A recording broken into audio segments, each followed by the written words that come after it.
The night my barn burned down, I was already standing in the future. I didn't know it yet, not consciously. I just felt that strange pressure behind the eyes, the kind you get right before a storm breaks or a truth finally shows itself. The kind of feeling that tells you this moment will be replayed in your head for the rest of your life, no matter how many years pass. The smell hit first, not smoke. Smoke comes later. This was sharper, hotter, a metallic tang mixed with dry hay and old oil. Then the sound arrived, a low roaring crackle like the earth itself chewing on something it wasn't supposed to have. By the time I turned my truck onto the gravel drive, the sky above my property was pulsing orange, the flames throwing shadows that twisted and leapt like they were alive. My barn was already gone, not collapsing, gone. The roof had caved inward, beams screaming as they snapped, sparks shooting up into the night air like fireflies that had lost their way. The wind pushed the heat toward me, carrying ash that stuck to my coat, my hair, my skin. I could taste it, bitter, final. I stood there with the engine idling, my hands locked on the steering wheel, and the strangest thought crossed my mind. She really did it. I didn't say her name out loud, but it echoed anyway. Everyone in Cedar Ridge knew her. The HOA president, the woman who spoke in rehearsed smiles and threats disguised as policy reminders. The one who had looked me dead in the eye 3 months earlier and said, "We'll make sure you don't belong here much longer." At the time, I'd believed she meant fines, liens, paperwork, the usual slow suffocation that homeowners associations perfected over decades. I hadn't expected fire. Sirens wailed in the distance, thin and useless against the roar. I finally shut off the truck and stepped out, boots crunching on gravel that was already warm from the heat. Every step closer felt heavier, like the ground itself was asking me not to look too closely. That barn wasn't just wood and nails. It was my grandfather's hands, scarred and steady, teaching me how to mend a fence. It was my father's voice echoing off the rafters, telling me that land only matters if you respect it. It was the place where I'd learned that work could be honest and quiet and still mean something.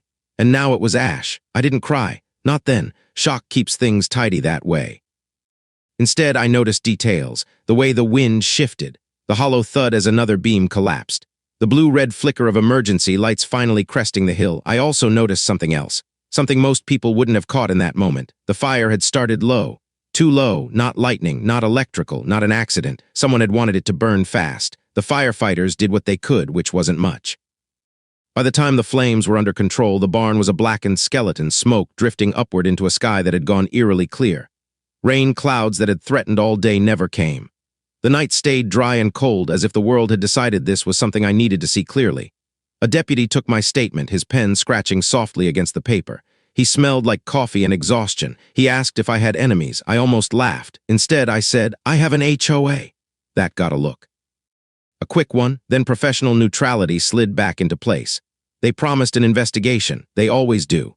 By the time the last truck pulled away and the lights disappeared down the road, silence rushed in, thick, heavy, the kind that presses on your chest. I stood alone with the ruins, hands shoved into my pockets, ash crunching under my boots, and finally let myself feel the anger. It wasn't loud, it didn't scream, it settled. Here's something most people don't know about anger like that. When it's deep enough, it doesn't push you to act rashly. It makes you still, observant, patient. It turns the world into a series of patterns waiting to be understood. And that's when I remembered something important. I wasn't just some farmer on the edge of a growing development. I wasn't just the stubborn holdout the HOA loved to sneer about in their meetings. By day, I worked quietly, carefully, under a different name, in a different setting, wearing a robe instead of boots. I was a judge, not in Cedar Ridge, of course. Ethics don't bend just because people want revenge. I served 2 counties over in a circuit court that handled everything from property disputes to felony trials. Most people in my town didn't know. I preferred it that way. On my land, I was just another man trying to keep his family place intact. She didn't know either. And standing there in the ashes, watching the last wisps of smoke drift away, I realized that ignorance was about to cost her everything. But I'm getting ahead of myself. To understand how it came to this, you have to understand the land. My family settled this property nearly 80 years ago, back when Cedar Ridge was more ridge than cedar, and the nearest grocery store was a 2-hour drive. The barn went up first, built with lumber hauled in by hand, every joint fitted by someone who expected it to outlast them. The house came later, the fences after that. Over time, the world crept closer, paved roads replacing dirt, subdivisions sprouting where cattle once grazed. Through it all, we stayed. When my parents passed, the land came to me along with the quiet responsibility of stewardship. I kept it working, modest, honest. I wasn't trying to get rich. I just wanted to live where my name meant something. That's when the HOA arrived. They came with glossy pamphlets and words like community standards and shared vision. At first, they ignored me. My property sat just outside the main development, a leftover square of rural zoning that complicated their clean lines. Then developers took interest. Suddenly, my barn was an eyesore. My fences were non-compliant. My gravel drive was a safety concern. Notices started appearing in my mailbox, each one colder than the last. Fines followed. Then warnings. At the center of it all was her. She had the kind of voice that could cut glass without raising its volume, perfect hair, perfect posture. She spoke about property values the way preachers talk about salvation. To her, people like me weren't neighbors, we were obstacles. The first time she came onto my land uninvited, I was mending a gate. She didn't introduce herself, she didn't have to. "You know this won't last," she said, gesturing vaguely at the barn. "Progress is coming whether you want it or not." I remember wiping my hands on my jeans, looking at her shoes sinking slightly into the dirt and thinking how out of place she seemed. "This land isn't going anywhere," I told her. She smiled, thin, calculated. "We'll see." From that day on, the pressure increased. Inspectors showed up without notice. Complaints were filed about smells that had existed for decades. I received letters hinting at eminent domain, though none of them quite crossed the legal line. It was harassment, plain and simple, designed to wear me down. I had my doubt moment in those weeks. Late at night, sitting at my kitchen table with paperwork spread out like a losing hand of cards, the house creaking around me, I wondered if it would be easier to sell, to walk away, to let them win and start over somewhere quieter. But every time that thought crept in, I pictured my grandfather's hands. My father's voice, the barn standing solid against a wide blue sky, so I stayed. What she didn't realize was that every notice, every fine, every veiled threat was being documented, logged, cross-referenced, not because I wanted revenge, but because habits don't lie. People who abuse power do it consistently, predictably, and eventually sloppily. Then the fire happened. In the days that followed, sympathy poured in from neighbors who'd once avoided eye contact at HOA meetings. There were casseroles, handshakes, quiet apologies. The insurance company sent an adjuster who took photos and frowned a lot. The HOA sent a letter expressing regret. No offer of help, no acknowledgement of responsibility, just regret. And then 3 days after the fire, a new notice arrived. Violation, unsafe structure, order to remove debris within 14 days or face escalating penalties.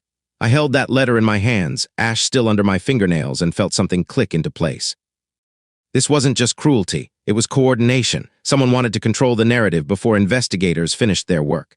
Someone wanted to turn victim into violator. I made coffee, strong, black. I spread the letter out on the table and pulled out a folder I hadn't opened in years. Old deeds, survey maps, easements, documents most people don't bother reading because they assume the present overrides the past. Here, as something most people don't know, land remembers. Rights granted decades ago don't vanish just because someone builds a gate and prints a handbook. And as I traced the faded lines on those maps, my pulse slowed.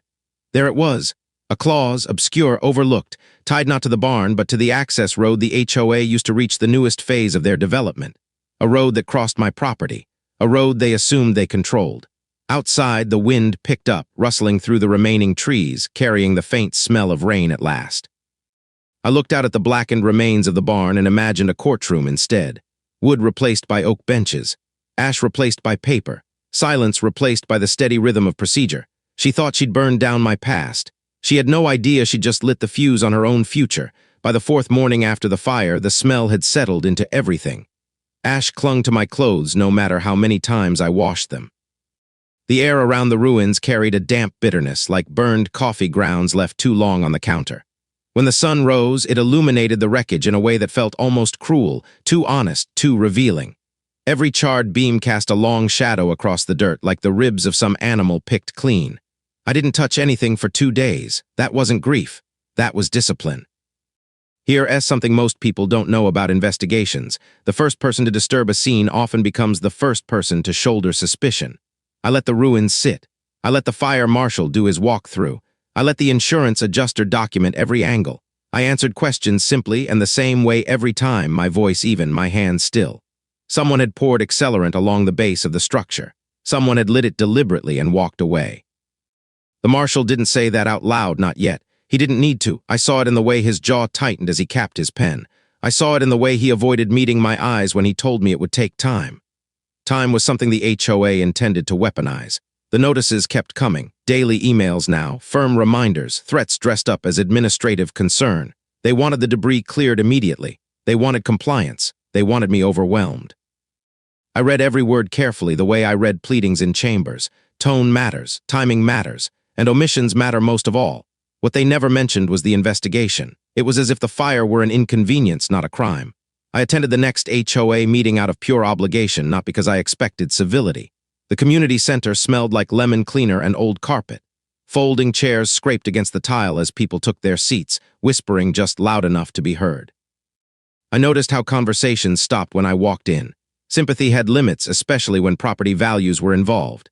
She sat at the front, gavel resting neatly beside her manicured hand, posture flawless, eyes sharp. When she looked at me, there was something new there, not guilt, assessment. She smiled when she called the meeting to order. Her voice filled the room with practiced warmth, budget updates, landscaping schedules, then my name. She spoke about the fire like it was a storm that had wandered through uninvited, tragic, unfortunate, and then she pivoted. Unfortunately, she said, the remains pose a safety hazard. The association has a responsibility to act. I raised my hand. The room went still. Yes, she said too quickly. Has the board received the fire marshal's preliminary findings? I asked. Her smile didn't falter, but her eyes flicked to the treasurer, then back to me. Those matters are ongoing. So the board is issuing enforcement actions before the investigation concludes. A murmur rippled through the room. I felt it like a current. We can't delay community safety, she replied. We have protocols. I nodded slowly. Of course. I didn't argue further. There's a moment in every confrontation where silence does more damage than words. I let that moment stretch, then lowered my hand. She moved on quickly, too quickly, and I could see it now, the faint tension in her shoulders, the subtle tap of her pen against the table. Control was slipping, just enough to be noticed. After the meeting, she approached me near the exit. Up close, I could smell her perfume, something sharp and expensive that didn't belong in a room like this. You know, we're only doing our duty, she said. I'm sure you believe that, I replied, her eyes narrowed. This doesn't have to be difficult. No, I said quietly. It doesn't. Outside, the evening air felt heavy, rain threatening but never arriving. I walked back to my truck, feeling eyes on my back, and smiled to myself for the first time since the fire. Because while she was busy enforcing, I was busy learning. Every evening after that, I sat at my kitchen table with the old documents spread out in front of me, a single lamp casting a warm circle of light over yellowed pages, deeds written in careful script, survey maps drawn by hand. Easement agreements nobody thought to revisit once asphalt covered the dirt. Here, as something most people don't know about access roads, many of them exist on borrowed time. The road cutting across my property wasn't owned by the HOA. It wasn't even owned by the county. It was a conditional easement granted decades earlier, tied to agricultural use and emergency access, not commercial development. The language was precise, narrow, unforgiving. Any change in use required written consent from the landowner. From me, I checked the county records twice, then a third time. I pulled building permits, zoning changes, development plans. Somewhere along the way, that road had quietly transformed from a farm access route into the primary artery feeding an entire luxury expansion. No new easement, no consent, just assumption. My phone rang late one night as rain finally began tapping against the windows, soft and insistent. It was a colleague from the circuit court, his voice cautious. I heard about your barn, he said. Word travels, I replied. It does, he agreed. Listen, if this is what I think it is, you need to be careful. I am. A pause. You planning to recuse if this ever touches your courtroom? It won't, I said. Different county, different jurisdiction. Another pause, longer this time. Still, people talk. I know. After we hung up, I sat there listening to the rain, feeling the weight of two worlds pressing in on me.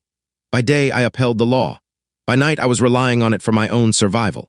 There's a peculiar loneliness in that position. You can't share your strategy. You can't vent. You have to trust that patience will outlast intimidation. The HOA escalated. They sent contractors onto my property without permission, orange vests bright against the dark soil, claiming authority to begin debris removal. I stopped them at the fence line, calm but firm, and asked for their work order. They didn't have one that held up under scrutiny. When they left, grumbling into their phones, I took photographs, dates, times, license plates, receipts. The fire marshal called a week later. Arson confirmed. No suspect named yet, but the report was clear, deliberate, accelerant. Ignition source consistent with a handheld device. I forwarded the report to the HOA with a short note. Please advise how the board intends to proceed in light of these findings. No response. Instead, I received a notice of intent to place a lien on my property for failure to remediate hazardous conditions. That was the moment doubt tried to creep back in. Sitting alone in the kitchen, rain pounding harder now, thunder rolling low and distant, I felt the old fear stir. They had money, lawyers, time. They could drag this out for years. I closed my eyes and breathed. Then I opened a different folder. Emails, printed minutes from board meetings, architectural committee notes, internal communications that had been accidentally sent to the wrong distribution list months earlier. I'd saved them then without knowing why, just a habit born of caution. Patterns emerged, complaints coordinated within hours of one another. Language repeated verbatim across different notices. A push to resolve the barn issue before the next phase of development broke ground, and one email sent late at night just days before the fire. "If he won't move," she'd written, "we'll remove the problem." I stared at that line for a long time, the words blurring slightly as the rain intensified outside. The house creaked around me, old wood responding to the weather, reminding me of everything that was at stake. This wasn't just about my barn anymore. This was about abuse of power. About intimidation masquerading as governance. About a woman who believed rules existed for other people. I knew then that I wouldn't sell, I wouldn't settle, and I wouldn't confront her directly. I would let the system she trusted turn on her instead. The next morning, I made a series of calls, quiet ones, to the county planning office, to the fire investigator, to an attorney specializing in property law, someone I trusted not to gossip. I didn't tell them everything. I didn't need to. I just asked the right questions. By afternoon, the rain had cleared, leaving the world washed and sharp. Sunlight glinted off puddles along the gravel drive, reflecting the sky like broken mirrors. I walked out to the edge of the property where the access road cut through, watching cars stream past, contractors, delivery trucks, real estate agents eager to sell a dream built on shaky ground. I placed a small wooden stake at the boundary line, marking it carefully. Soon, I thought, they'll notice. That evening, as I locked the gate and turned back toward the house, my phone buzzed again. A message this time, from an unknown number. "You're making a mistake." I stood there in the fading light, phone warm in my hand, the smell of wet earth rising around me. Somewhere down the road, engines hummed unaware. I typed a single response. "No, you already did." Inside, the coffee was still hot. Papers waited on the table, neatly stacked now, a plan taking shape one document at a time. I knew the next move would force them to react. And when they did, they'd reveal far more than they intended. The first sign of panic came on a Tuesday morning, thin as frost and just as telling. I was standing at the kitchen sink, coffee steaming beside me, when the sound reached the house, tires braking hard on gravel, doors slamming, voices raised just enough to carry. I didn't rush. I finished the sip I was on, bitter and grounding, then stepped onto the porch. 2 HOA trucks were parked near the access road, hazard lights blinking in that performative way meant to look official. 3 men stood near the stake I'd placed, one of them crouched, frowning at the survey ribbon fluttering in the breeze. Their boots scuffed dirt they didn't own. I leaned against the porch post and watched. Eventually, one of them noticed me and straightened. He hesitated, then walked over, clipboard hugged to his chest like armor. "Morning," he said. "We're doing a routine check." "Of what?" I asked. He glanced back toward the road. "Access," I nodded. "Then you're done." His jaw tightened. "Sir, this road services my land," I finished calmly, "and any use beyond what's recorded requires my consent." He opened his mouth, then closed it again. He didn't argue, he didn't threaten. He just walked back to the others, murmured something, and within minutes they were gone. By noon, my phone rang. This time, the number wasn't unknown. Her voice was smooth, but there was an edge now, like glass beneath silk. "We need to talk." "We're talking," I replied. "Not like this," she said. "This is becoming adversarial." I almost smiled. "That implies 2 sides with equal footing." A pause. I could hear papers shifting on her end, the faint echo of a large room. The HOA office, most likely. Windows overlooking manicured lawns that had replaced fields like mine. "You've caused delays," she said. "Construction is at a standstill." "Interesting," I replied, "because I haven't done anything yet." Her breath caught just slightly. "I don't know what you think you're accomplishing," she said, "but you're risking serious consequences. Here's something most people don't know. Threats lose their power once you understand the limits of the person making them."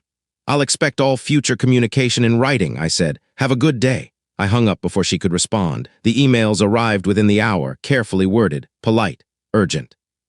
Requests for meetings, requests for temporary permissions, requests for good faith cooperation. I didn't respond. Instead, I drove to the county offices. The building smelled like old paper and floor wax, the kind of place where time moved slowly and grudges lived forever in filing cabinets. I waited my turn, exchanging nods with clerks who recognized my face but couldn't place it. When my number was called, I slid the documents across the counter. The clerk adjusted her glasses and frowned. Then she frowned harder. "This hasn't been updated," she said. "No," I replied, "it hasn't." She tapped her keyboard, pulling up records, cross-checking permits. Minutes passed, her lips pressed into a thin line. "They've been using it as a primary access point," she said finally. "Yes, and they never filed for modification."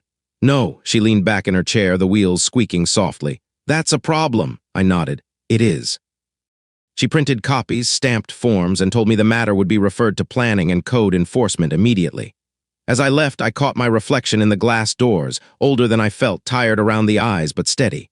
By the time I got home, there was a notice taped to the gate. Cease and desist. Not for me, for them. Construction was halted pending review of access rights. Any continued use of the road would be considered trespass.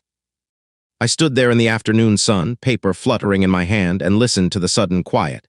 No engines, no trucks, just wind moving through the trees and the distant call of a bird settling into evening. The backlash was swift. Neighbors who had once avoided me now knocked on my door, voices tight with concern.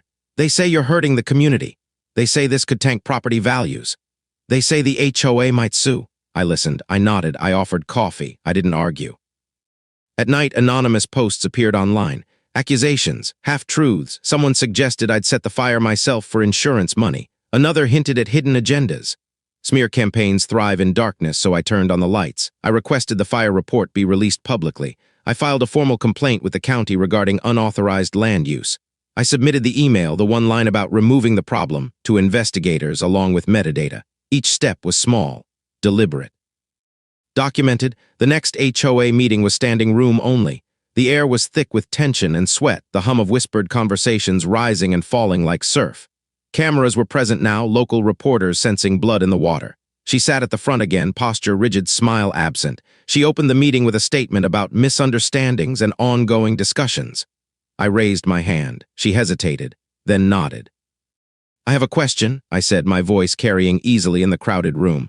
Why was the board discussing my removal days before my barn burned down? A gasp rippled through the audience. Her face went pale, then flushed. That's an outrageous accusation. I didn't accuse, I replied. I asked. She stammered something about context, about metaphor, about misinterpretation. Her words tangled over each other, losing coherence with every sentence. I stood. I've submitted documentation to the county and fire investigators. This meeting is being recorded. I recommend the board consult counsel before proceeding further. Silence fell, heavy and complete. For the first time, I saw fear in her eyes, not the sharp, defiant kind. The slow, dawning realization that the rules she'd bent were now snapping back into place.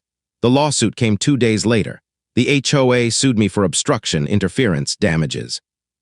They asked for emergency relief to restore access. I read the complaint at my kitchen table, rain streaking the windows again, the familiar rhythm almost comforting now.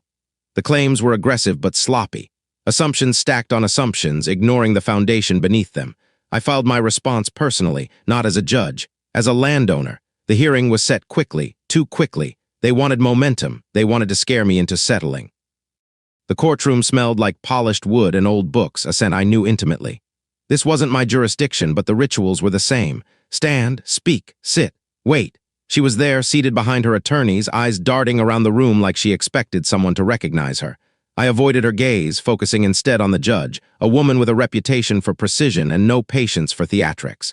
The HOA's counsel spoke first. He painted me as unreasonable, stubborn, out of step with progress. He talked about community harm, economic impact, urgency. When it was my turn, I rose slowly.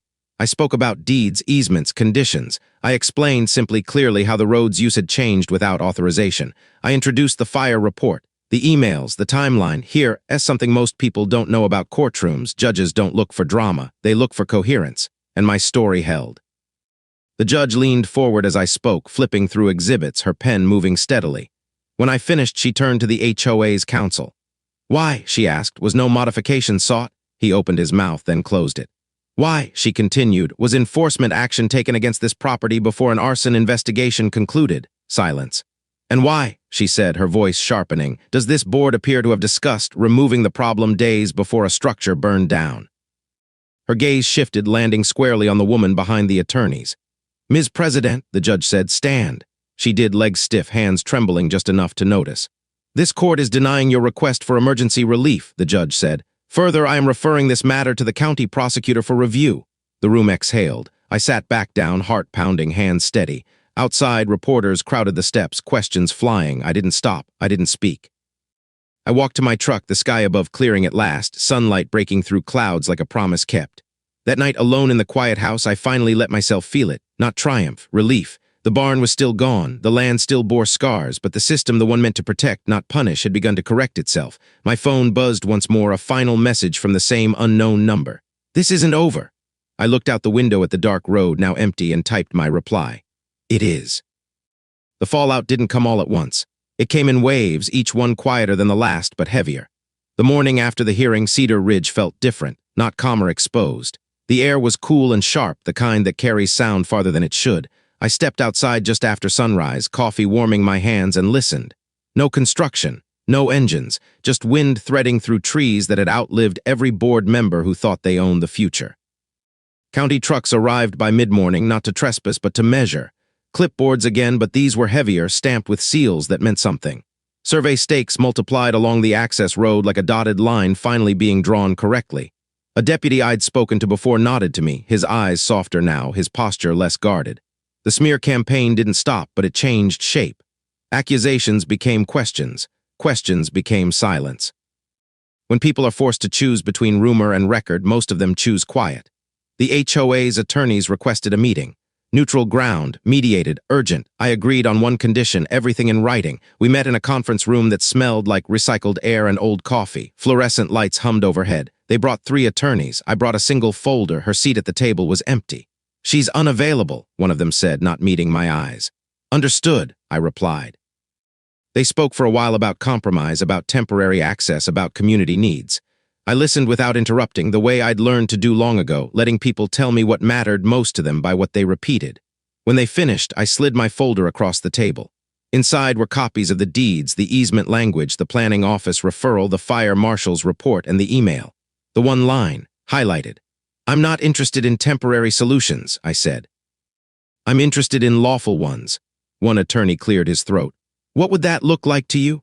"Restoration," I said. "Not just of access rights, but of trust and accountability."